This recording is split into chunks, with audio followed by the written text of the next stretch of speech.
Dyspepsia আজকের topic, কি সমস্যা এটা? ডিসপেপসিয়া মূলত একটি আমাদের পেটের সমস্যা, যেটি আমরা আয়ুর্বেদে অম্লপিত্ত বা অজীর্ণ বলে থাকি।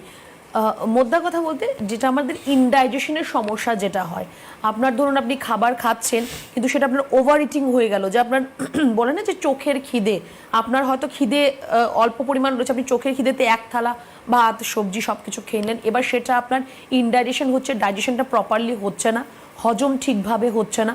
অ্যাকর্ডিং টু আয়ুর্বেদ আপনার পেটের মধ্যে যে জঠরাগ্নি যেটা, সেটা আপনার কম রয়েছে, তার জন্য আপনার খাবারটা আপনার ঠিকভাবে পরিপাক হচ্ছে না, সেখান থেকে আপনার আম উৎপন্ন হচ্ছে, তার থেকে আপনার আবার একটা ডিসেন্ট্রির সমস্যা সেটাও কিন্তু আপনার আসতে পারে।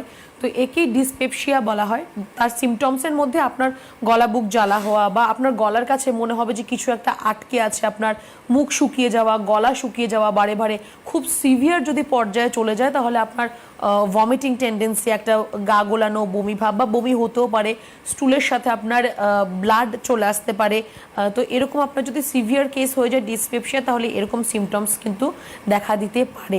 এবার আপনি ডিসপেপসিয়ার সমস্যা আপনার মধ্যে রয়েছে কিনা ইনিশিয়ালি কি করে বুঝবেন? এটা তো সিভিয়ারিটি বললাম, ইনিশিয়ালি আপনি কি করে বুঝবেন? ধরুন আপনি খাবার খাচ্ছেন, আধা ঘন্টার মধ্যে আপনি অনুভব করছেন যে আপনার পেটের আপার অ্যাবডোমেন, ওপরের দিকে আপনার ব্যথা হচ্ছে, পেটে ব্যথা হচ্ছে, বা আপনার একটু মনে হচ্ছে যে স্টুল হবে, বা আপনার একটুখানি গলা বুক জ্বালা করছে, বুকের সামনে চাপ মনে হচ্ছে আপনার, এরকম যদি আপনি ফিল করছেন, একদিন যদি সমস্যাটা হয় সেটা হতে পারে যে আপনার ওভার ইটিংয়ের জন্য হয়েছে, বা আপনার কোনো নিমন্ত্রণ খাওয়ার জন্য, বাইরে খাওয়ার জন্য হয়েছে।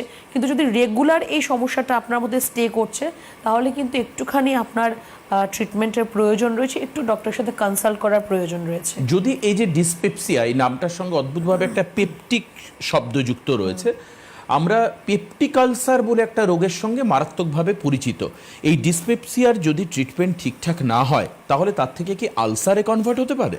একদম হতে পারে, কারণ আমি যেটা বললাম যে এটা আপনার অ্যাসিড রিফ্লাক্স, আমাদের পেটের মধ্যে অ্যাসিড আর অ্যালকালাইন দুটোই উৎপন্ন হয়। যদি বেশি উৎপন্ন হচ্ছে সেটাও কিন্তু আপনার জন্য ক্ষতি করবে। অ্যাসিড যদি অতিরিক্ত পরিমাণ উৎপন্ন হয় আপনার পেটের মধ্যে, HCl যেটা আমাদের পেটের মধ্যে রয়েছে, সেটা আপনার অর্গানগুলোকে আস্তে আস্তে ক্ষয় করে দিতে পারে, ক্ষত করে দিতে পারে, যে অর্গানের যে স্কিন যেটা রয়েছে সেটাকে নষ্ট করে দিতে পারে, সেটাই আলসারেশনের ফর্মেশন হবে পরবর্তী সময়। এই যে আমি যেটা বললাম যে আপনার স্টুলের সাথে ব্লাড আসতে পারে, বা আপনার ভমিটিংয়ের সাথেও সামান্য ব্লাড আসতে পারে, সেটা কিন্তু আপনার যদি আলসার পেটের মধ্যে হয়ে যায়, রক্তক্ষরণ হবে, সেটাই আপনার ভমিটিংয়ের সাথে বা স্টুলের সাথে চলে আসে।